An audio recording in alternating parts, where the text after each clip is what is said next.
अस्सलाम वालेकुम respected viewers, आप सब कहते हैं कैसे हैं। वंस अगेन अपने यूट्यूब चैनल में आपको खुश आमदीद। डॉक्टर रहमान मंजूर और मेरी सारी टीम आपको खुश आमदीद कहती है।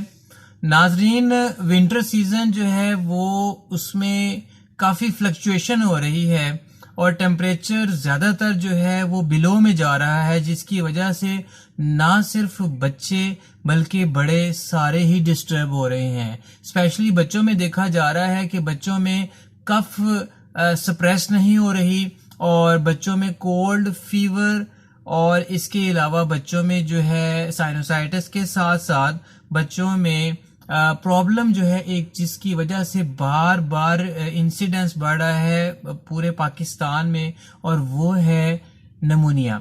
एक ऐसी कंडीशन जिसमें इन्फेक्शन ऑफ बोथ लंग्स हो जाता है, दोनों फेफड़ों में इन्फेक्शन हो जाता है। एक ऐसी कंडीशन जिसमें एयरवेज जो है, हवा की नालियां जो हैं, फेफड़ों का काम है गैसों का तबादला करना। अगर फेफड़े प्रॉपर वर्क नहीं करेंगे, इन्फ्लेम्ड हो जाएंगे और एयर सैक्स इन्फ्लेम्ड हो जाएंगे, तो उसकी वजह से ये हो जाएगा कि इन्फ्लेमेशन हो जाएगी लंग्स के अंदर, और ये होती है बेसिकली स्पेशली उन बैक्टीरिया की वजह से जिनका नाम है स्ट्रेप्टोकोकस बैक्टीरिया।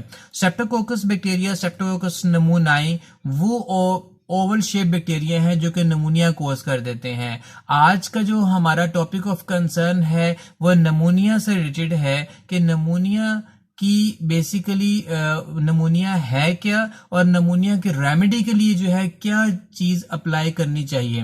नाज़रीन, आज बात करेंगे टॉपिक ऑफ कंसर्न की, लेकिन आपसे गुजारिश ये है कि अगर मेरे चैनल को जो न्यू है तो वो सब्सक्राइब कर लें, वीडियो को सारा देखें, अपने कमेंट्स और व्यूज भी लाजमी दीजिएगा। नाज़रीन, हम बात कर रहे हैं कि नमूनिया जिसमें इन्फेक्शन ऑफ लंग्स हो जाता है, इसको किस तरीके से ट्रीट किया जाएगा। तो आज आपके सामने इसकी रेमेडी है एक वैक्सीन जो कि प्री फील्ड वैक्सीन है 0.5 ml में, जो इस वक्त आप स्क्रीन पर देख सकते हैं। वाइथ कंपनी की प्रेविनार 13 वैलेंट एक नीमोकोकल कॉन्जुगेट वैक्सीन है जो कि स्पेशली ट्रीट करती है नमूनिया को जिसमें इन्फेक्शन ऑफ लंग्स हो जाता है। और ये एक ऐसी वैक्सीन है जो बेसिकली नीमोकोकल कॉन्जुगेट वैक्सीन है और ये ट्रीट करती है नमूनिया को, और इसमें 13 स्ट्रेन्स जो नीमोकोकल बैक्टीरिया के हैं वो कवर हो जाते हैं। इसकी सबसे बड़ी स्पेशलिटी समझ लें कि 13 स्ट्रेन्स नीमोकोकल बैक्टीरिया के कवर हो जाते हैं और प्री फील्ड 0.5 ml सिरिंज में अवेलेबल है।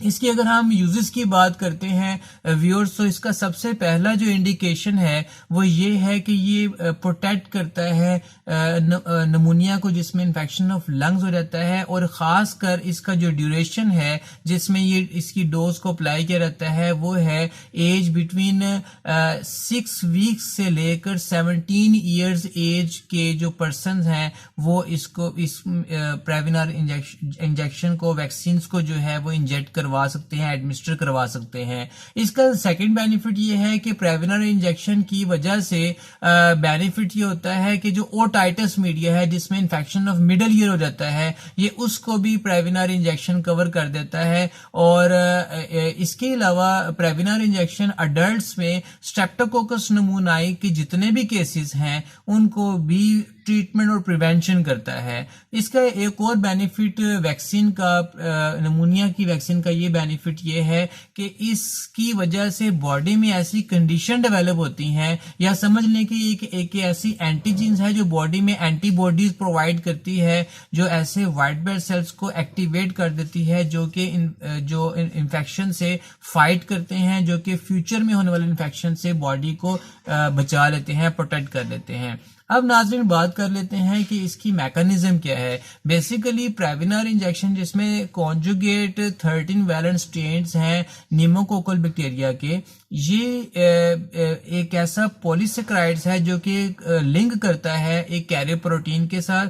जब ये प्रोटीन कैरियर के साथ लिंक करता है तो इसकी वजह से ये बॉडी में टी सेल डिपेंडेंट जो है उनको ये एक्टिवेट कर देता है, और जिसकी वजह से protein T cell dependent activate कर देते हैं बी सेल रिस्पॉन्स को, इम्यून रिस्पॉन्स को एक्टिवेट कर देते हैं। और जब B cell immune response activate होता है तो उसकी वजह से प्रोडक्शन होती है बी सेल मेमोरी की। इसके अलावा अगर हम इसकी डोजेज की बात करते हैं तो according to American Academy of Pediatrics, उसके मुताबिक प्रेविनार इंजेक्शन की जो स्टार्टिंग डोज है वो होती है 2 मंथ में। आमतौर पर फर्स्ट डोज इसकी जो है वो 2 वीक्स होती है, और जो रिकमेंडेड डोज है वो आमतौर पर बनती है इसकी 4 वीक्स से 8 वीक्स तक होती है। फोर्थ डोज जो है वो आमतौर पर 12 मंथ से 15 मंथ इसकी 4 डोज होती है, but it should be at least 2 month before the 4th dose, तो ये होनी चाहिए। इसके बाद बात कर लेते हैं इसकी डोजेज की। तो आमतौर पर प्रेविनार इंजेक्शन जो है ये वैक्सीन इंट्रामस्कुलर लगाई जाती है। अडल्ट्स के अंदर, चिल्ड्रंस के अंदर जो है ये जो है डेल्टाइड मसल जो है ये मस्कुलर एरिया है, यहाँ पर जो है वो अप्लाई की जाती है। ये 0.5 ml सिरिंज अप्लाई की जाती है। डोजेज का तरीका आपको बता दिया, फर्स्ट, सेकंड, थर्ड और फोर्थ डोज का क्या तरीका कार है। लेकिन बच्चों के अंदर जो है वो बेसिकली ये इंटेरोलेटरल एस्पेक्ट ऑफ थाई मसल, ये जो थाई मसल्स हैं वहां पर अप्लाई की जाती है। तो ये इसकी एडमिनिस्ट्रेशन की डिफरेंट वेज हैं जहां जहां पे प्रेविनार इंजेक्शन को अप्लाई किया जाता है। इसके अलावा जो है अगर हम इसकी कुछ प्रिकॉशंस की बात करते हैं तो आमतौर पर इसका जो स्टोरेज टेम्परेचर है वो 2 to 8 डिग्री सेल्सियस टेम्परेचर इसमें रखा जाएगा।